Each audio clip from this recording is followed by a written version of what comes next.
My life was pretty run-of-the-mill. At least, until little Landry's accident.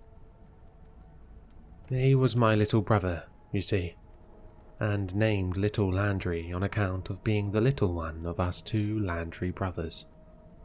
And we were named Landry on account of being our Papa Landry's sons.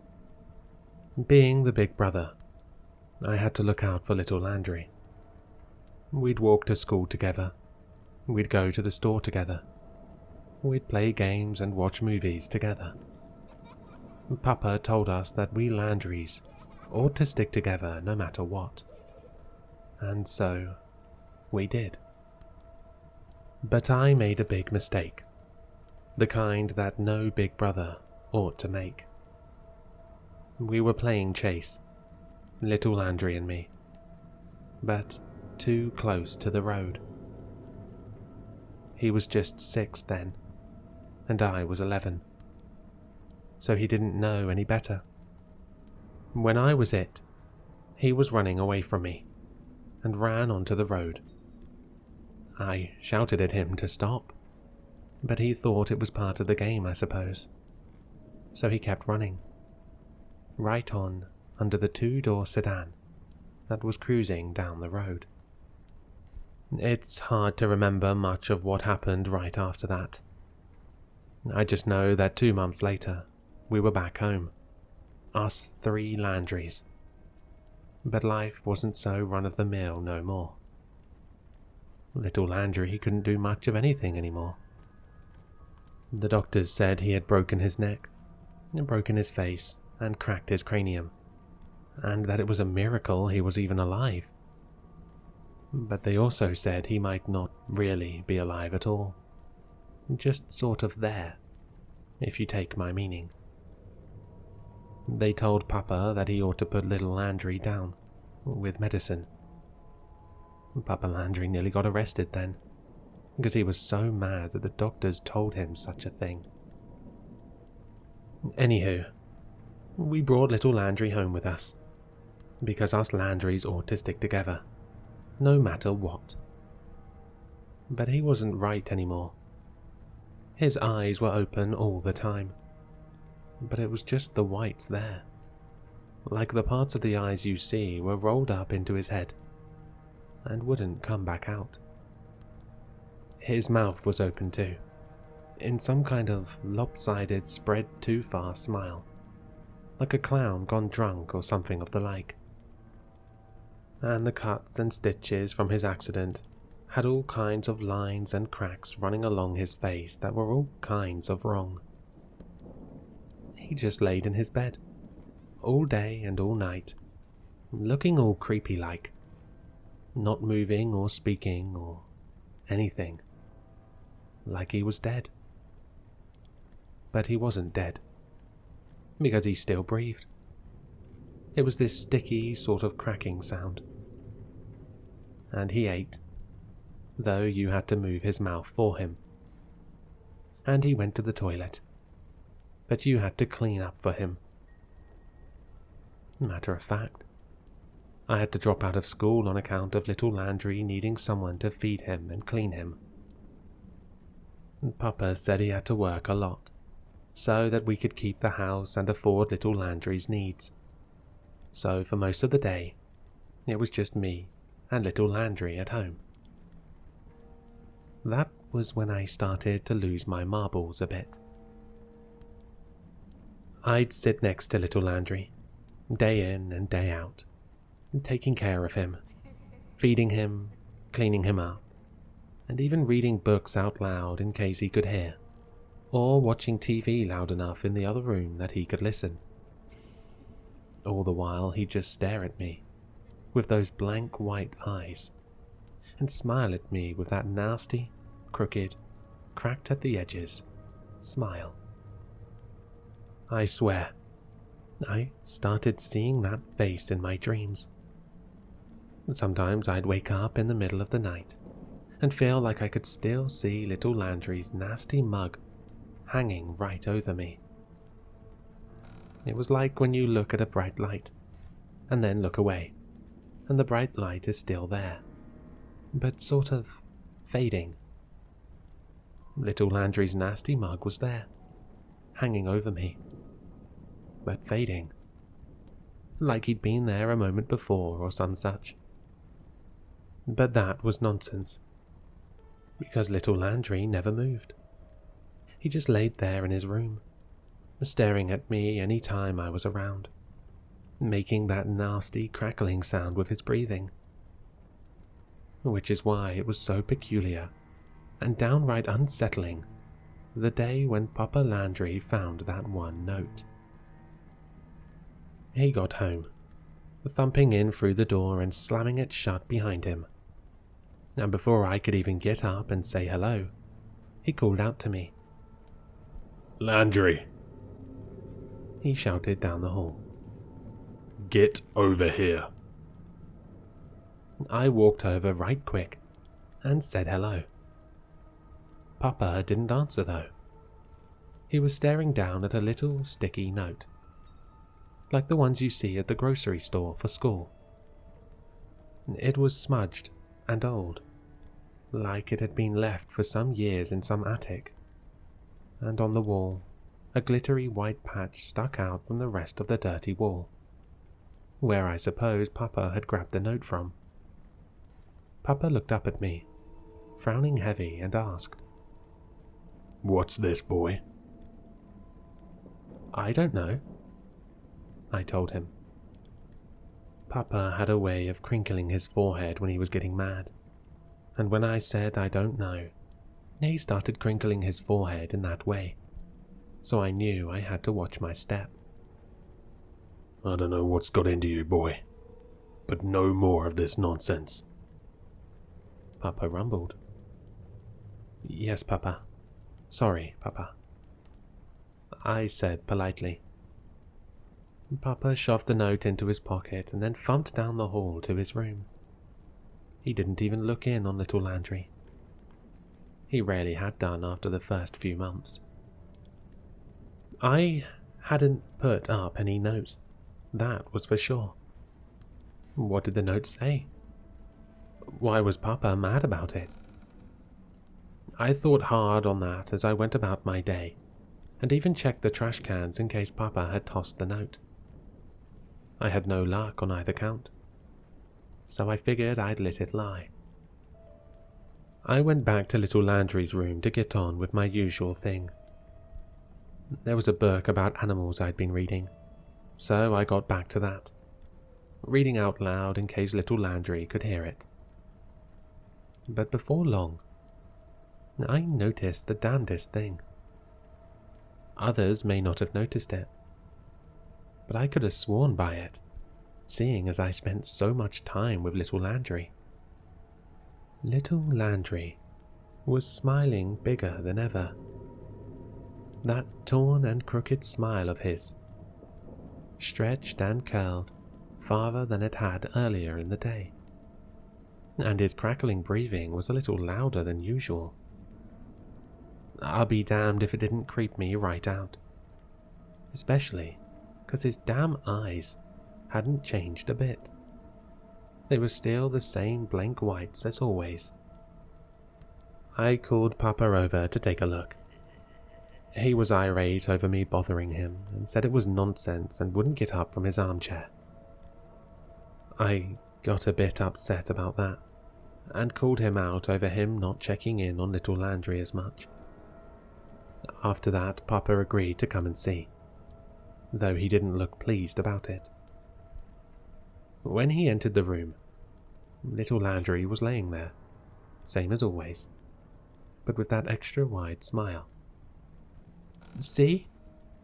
I said to Papa.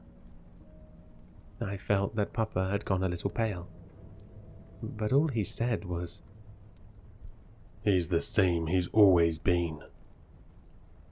I glanced back at little Landry then, and I swear, the extra wide smile settled back into the normal one. "Did you see that?" I said to Papa. Papa's forehead was crinkling. He looked at me, all pale and wide-eyed. "I didn't see nothing." he grumbled. Then he stomped out of the room. And he didn't stop there. Hell, he stomped right out of the front door. That was the last time I saw Papa. It was just little Landry and me after that, which was a problem on account of me not being able to afford little Landry's needs.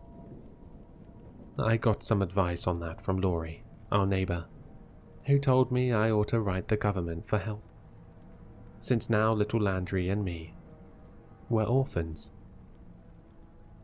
I had no better idea as to what to do, so I went ahead and took her advice. A few days later, I saw the mailman come round and drop a letter into our mailbox. Hoping it was the government offering to help, I was quick to head out of the front door. Laurie happened to be there, out for a walk. I smiled and waved to her as I got to the mailbox. Then I pulled out the letter and saw that it was in fact from the government. Just as I ran my finger under its lip to open it up, Laurie spoke to me. "Oh," she said. "Your father's back, son. That's good." What an odd question, I thought to myself. With a frown, I replied, "No, ma'am." Laurie sighed and said, "Oh, I'm sorry, hun. Just assumed that's who was in your kitchen." She waved an apology and continued along the sidewalk. Confused, I spun around, and I damn near fell over. I saw the outline of a person in the kitchen behind the mesh curtain. But nobody was home except little Landry and me. Bewildered, I dashed back inside and ran straight over to the curtain. But there was nobody there. The kitchen was the same as always, except for a small yellow note on the wall. I snatched it, leaving a white patch that stood out from the rest of the dusty wall. I looked down, squinting as the paper crackled, and saw big words splayed across the faded yellow piece of paper. "Don't." Now that made no sense to me, and it sure as hell didn't answer for why I had seen a figure standing in the kitchen. Nearly wetting myself, I started creeping around the house, expecting to find someone standing around. The floorboards creaked something fierce as I went along, making me even more uneasy. There was nobody in the house, at least not the parts of the house other than little Landry's room. I had almost hoped I'd find some robber or some such in Papa's bedroom, but there was no one, leaving only little Landry's room for me to check. I was shaking as I crept toward his doorway. I'd gone in and out of that room dozens of times each day for as long as I could remember. But in that moment, I was so scared, I almost froze in place. After a long moment, I got to the edge of the doorway, and I tilted my head past it, peeking into the room. Little Landry was there, the same as always, and there wasn't anyone else in the room with him. I stayed frozen in the doorway, my eyes locked with that blank stare of his, imagining how he might have gotten up and walked to the kitchen, then stood there and just watched all creepy-like as Laurie and me talked outside. But that made no sense. Little Landry never moved. He just laid there, staring blankly and smiling all day and all night. Maybe the figure we saw had just been a trick of the light, I thought to myself. I didn't quite believe that, but what else was I going to tell myself? I went back to the kitchen and got back to opening the envelope from the government. After I read the letter, I had to sit down for a while, just trying to make sense of things. You see, the government said that they wanted to send me to a boarding school where I'd be taken care of, and even said they'd cover the costs of it. That didn't sound so bad in itself. But the problem was that they also said it was time to pull the plug, so to speak, on little Landry. They said it would have to be my decision, since Papa wasn't around no more. I was all shaken up, and honestly, that was mostly on account of me wanting to agree to it. Little Landry ran under that car way back when, 'cause I was a bad big brother.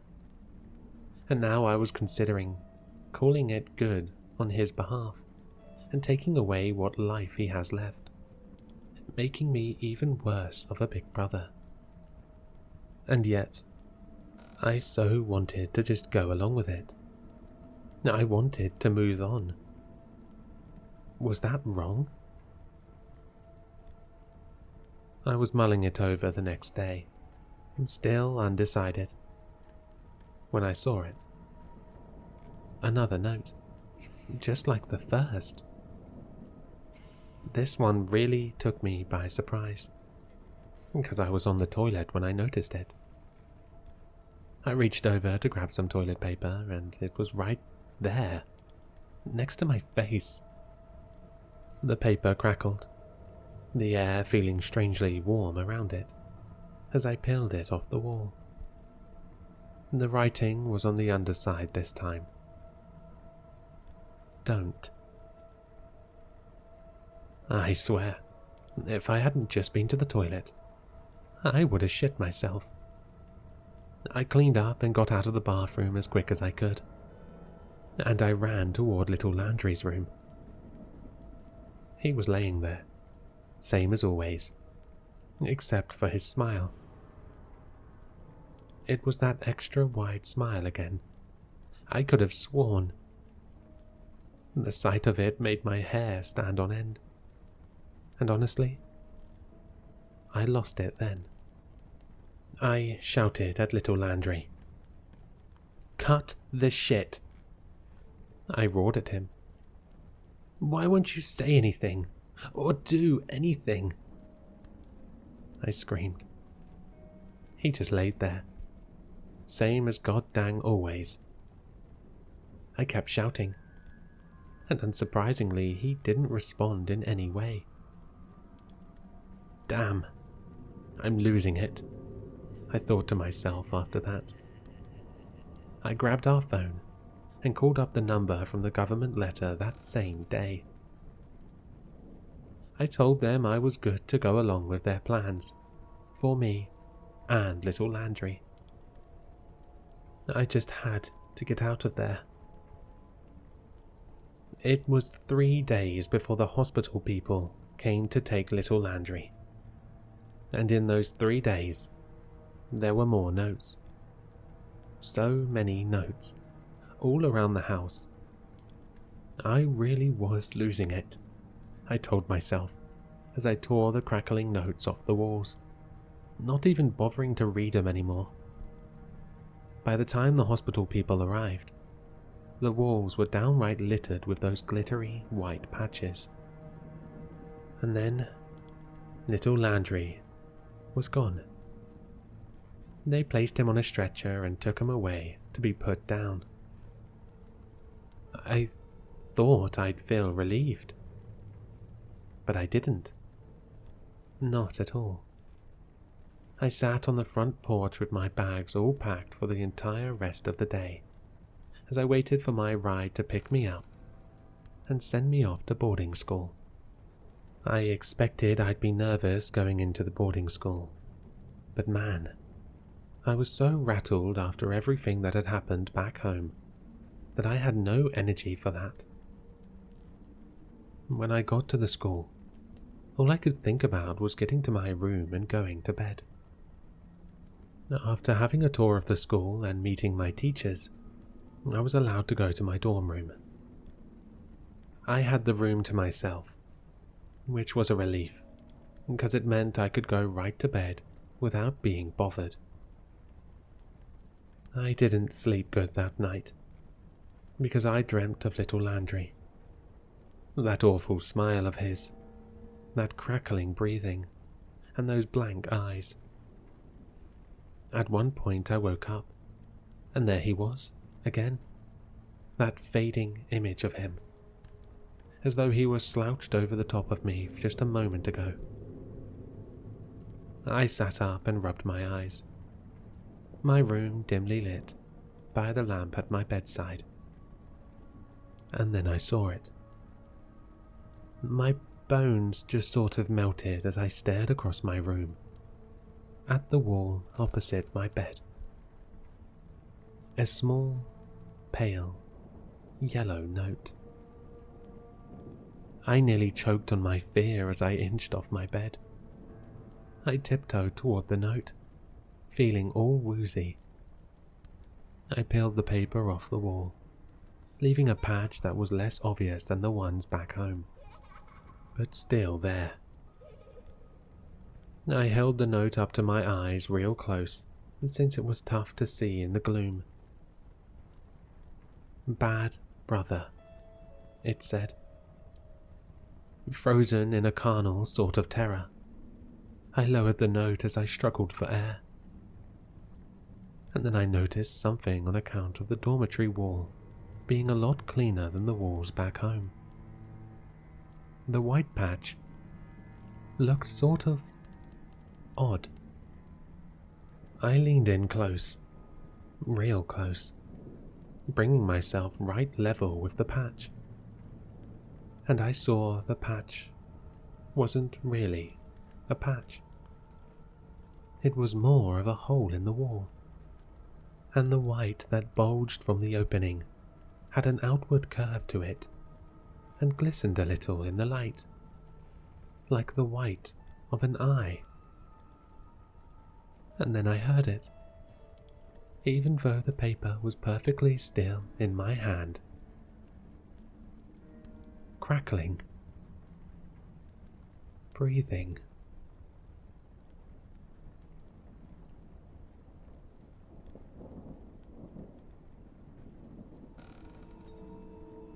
Hello, Sinister listeners.